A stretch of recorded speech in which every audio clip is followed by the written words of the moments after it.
Lula cita a hipocrisia do mercado sobre gastos e cobra do Congresso e declara, abre aspas, não é só tirar do governo, fecha aspas. Gostaria que você falasse a respeito desse assunto, Rogério.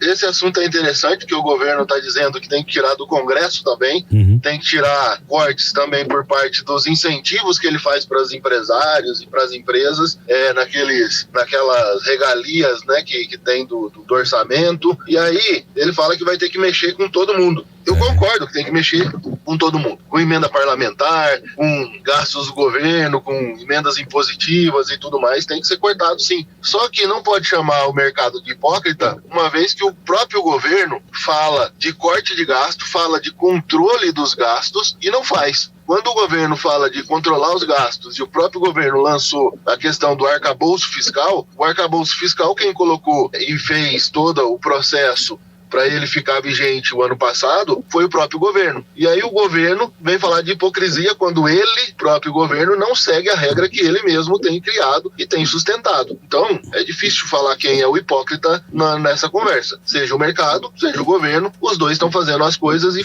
falando uma coisa e fazendo outra. E uma semana onde o ministro do Planejamento, Fernando Haddad, permaneceu no Brasil para tentar arrumar outras coisas, mas até agora, o que me parece, nada de efetivo, né?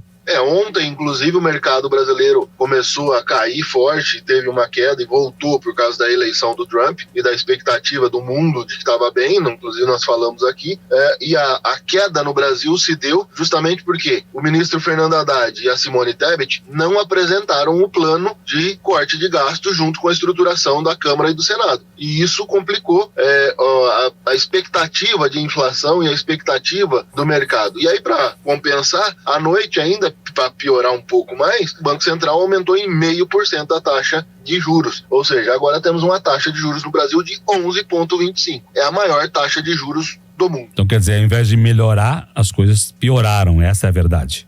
Tem um meme na internet que diz assim, falaram que ia melhorar porque já tava bom, tava meio ruim também, tava ruim, agora parece que piorou. Eu já ouvi essa história da boca de alguém já, uma tal de ex-presidente. A dinâmica de ontem, durante todo o dia, eu acompanhei, você não sei se ouviu no início do jornal, foi voltada a essas sessões da economia. Como é que foi aí o dia em geral na questão da economia? Agora passado, né, pós a definição, eleição de Donald Trump, tá tudo certo, a tendência é agora as coisas ir mais assentando-se no que se refere à economia, Rogério?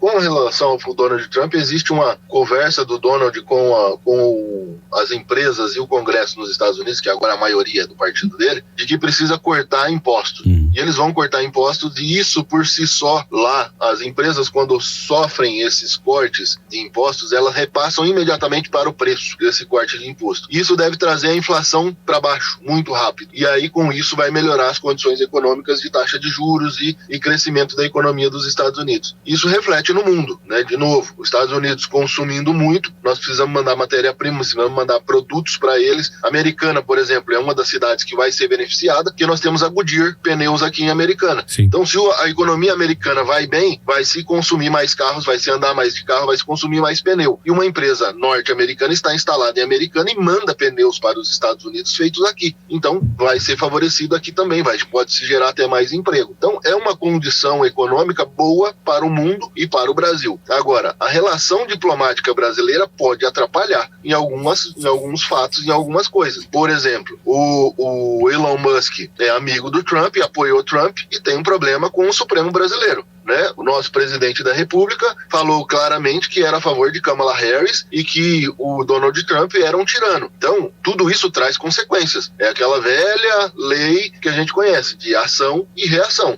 Vai ter uma reação sobre a ação que nós tivemos, que os nossos governantes tiveram, que os nossos juízes tiveram sobre as tomadas de decisões por parte dos Estados Unidos. Agora, que vai prejudicar grandemente a nação brasileira? Não. Eu acho que a nação brasileira, assim como o resto do mundo e os mercados emergentes, tem muito a ganhar com isso. Eu sou Rogério Araújo, da Roara Educacional. Quer saber mais sobre investimentos? Acesse rogérioaraújo.com.br.